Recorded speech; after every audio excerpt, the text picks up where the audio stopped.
Assalamualaikum warahmatullahi wabarakatuh. Baiklah, di sini kami kelompok 5 yang beranggotakan Ihsan Alwada dan Gusti Manja Pertiwi selaku partner saya di kelompok 5. Di sini kami akan membahas materi tentang arus listrik dan hukum OHM. Baik, mari saya akan menjelaskan atau mempresentasikan materi yang pertama, yaitu pengertian arus listrik. Nah, arus listrik itu apa sih sebenarnya? Arus listrik ialah didefinisikan sebagai aliran muatan listrik melalui sebuah konduktor. Nah, konduktor di sini apa pengertiannya? Konduktor adalah benda-benda atau alat yang bisa menghantarkan listrik. Nah, kemudian ataupun bisa menghantarkan panas. Kemudian arus ini bergerak dari potensial tinggi ke potensial rendah, dari kutub positif ke kutub negatif, dari anoda ke katoda, yang mana saling berhubungan antar satu sama lain, yang artinya harus berbeda sifatnya atau beda materialnya. Kemudian arah arus listrik ini berlawanan arah dengan arus elektron. Nah, muatan listrik ini pun dapat berpindah apabila terjadi pada potensial. Nah, beda potensial ini dapat pula dihasilkan oleh sumber listrik, misalnya seperti akumulator. Nah, mengapa hal itu dari baterai dan akumulator bisa menghasilkan sumber listrik? Karena setiap sumber listrik selalu mempunyai dua kutub, yaitu kutub positif dan kutub negatif.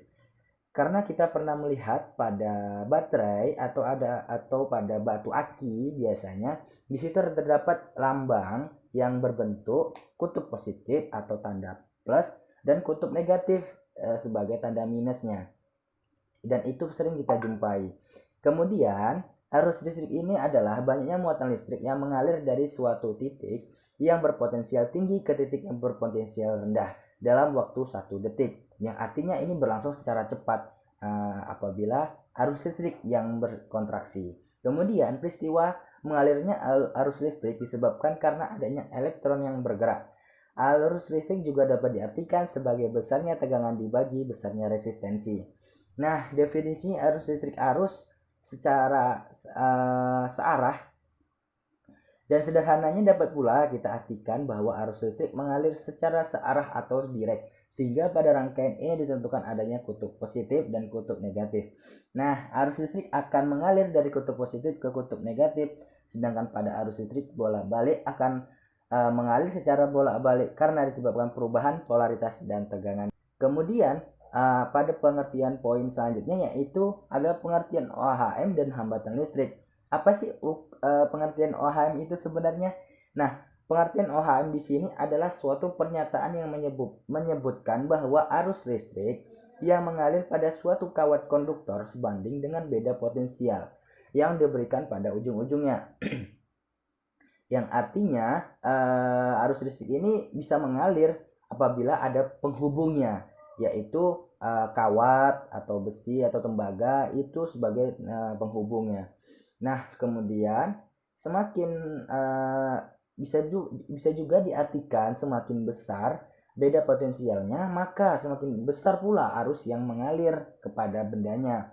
Sebaliknya, jika potensialnya itu diberikan diperkecil, maka semakin kecil pula arus yang mengalir. Kita bisa merumuskannya sebagai apabila dengan rumus R sama dengan V dibagi I, artinya dibagi L. Artinya R itu adalah hambatan listrik atau AHM, yang V-nya tegangan atau beda potensial atau voltnya. Kemudian L-nya itu kuat arus listrik atau ampere. Kemudian hambatan listrik itu apa sih sebenarnya? Nah, hambatan listrik itu adalah ukuran sejauh mana suatu objek menentang aliran arus listrik. Nah, sifat-sifat hambatan listrik secara umum terbagi menjadi dua. Hambatan yang pertama ada namanya hambatan listrik konduktor.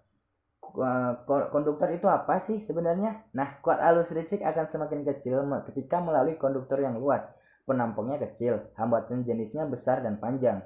Sebaliknya, kuat arus listrik akan besar ketika melewati konduktor yang luas, penampangnya kecil, hambatannya jenisnya besar dan pendek. Ketika kuat arus listrik kecil, berarti hambatan konduktornya besar dan sebaliknya. Ketika arus kuat arusnya besar, berarti hambatan konduktornya kecil.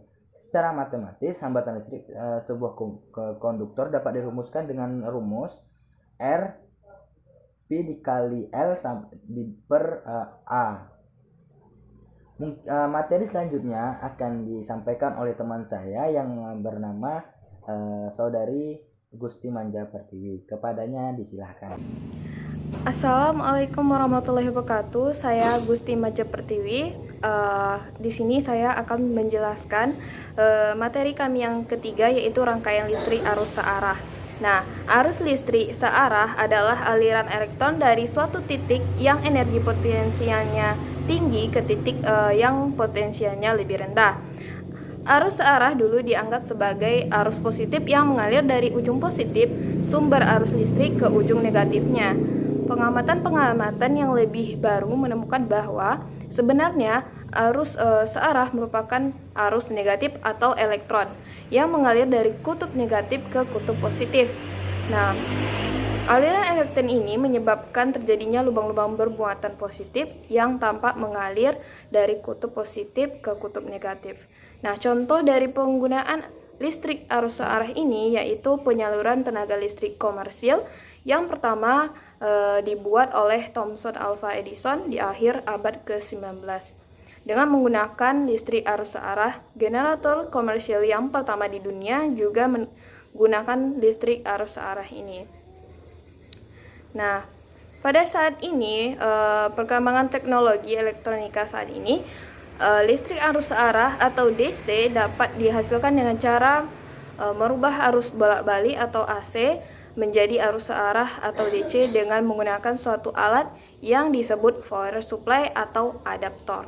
Nah, sebagai dasar dari rangkaian power supply adalah sebuah komponen diode yang dapat berfungsi sebagai penyarah atau artinya adalah dapat merubah dan menyerahkan arus bolak-balik atau AC menjadi arus searah atau DC. Nah, materi selanjutnya yaitu adalah energi listrik dan daya listrik. Nah, yang pertama saya akan menjelaskan tentang energi listrik.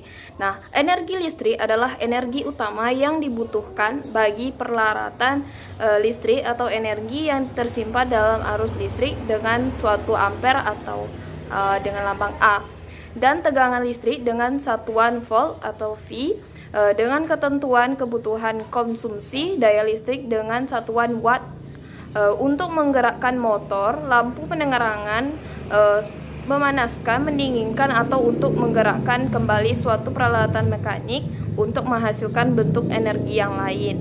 Nah, energi yang dihasilkan dapat berasal dari berbagai sumber seperti air, minyak, batu bara, angin, panas bumi, nuklir, matahari, dan lainnya. Nah, energi ini besarnya dari beberapa joule sampai ribuan hingga jutaan joule. Nah, yang kedua adalah daya listrik. Daya listrik ini adalah sebagai laju hantaran energi listrik dalam sirkuit listrik. Nah, satuan SI dari daya listrik ini adalah watt, yang menyatakan banyaknya tenaga listrik yang mengalir per satuan waktu atau joule atau detik. Nah, arus listrik yang mengalir dalam rangkaian dengan hambatan listrik menimbulkan kerja.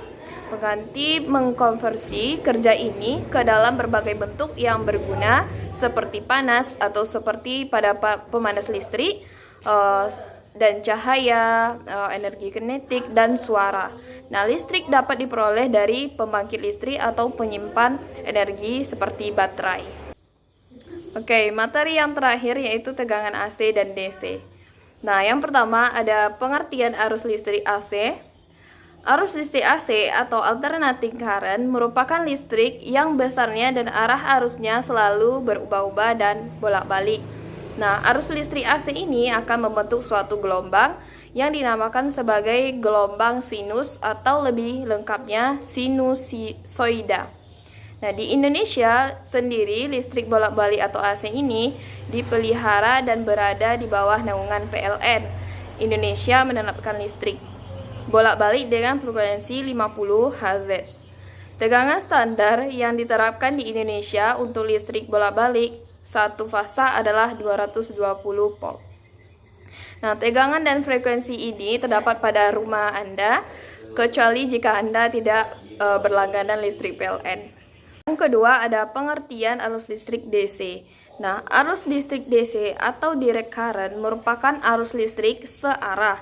Pada awalnya arus listrik ini dikatakan mengalir dari ujung positif menuju ujung negatif. Nah, semakin ke sini pengamatan-pengamatan yang dilakukan oleh para ahli menunjukkan bahwa pada arus searah merupakan arus yang alirannya dari negatif atau elektron menuju kutub positif. Nah, aliran-aliran ini menyebabkan lubang-lubang bermuatan positif yang terlihat mengalir dari positif ke negatif. Baiklah, itu adalah presentasi terakhir dari teman saya, yaitu Gusti Manja Pertiwi, yang mana dengan berakhirnya presentasi dari dia atau dari itu saya berakhir pula presentasi pada kelompok 5, yaitu tentang pengertian arus listrik arus listrik dan hukum OHM. Cukup sekian dan terima kasih atas partisipasinya, dan mohon maaf atas segala kekurangan. Kami dari kelompok 5 undur diri. Wabillahi taufik wal hidayah. Wassalamualaikum warahmatullahi wabarakatuh.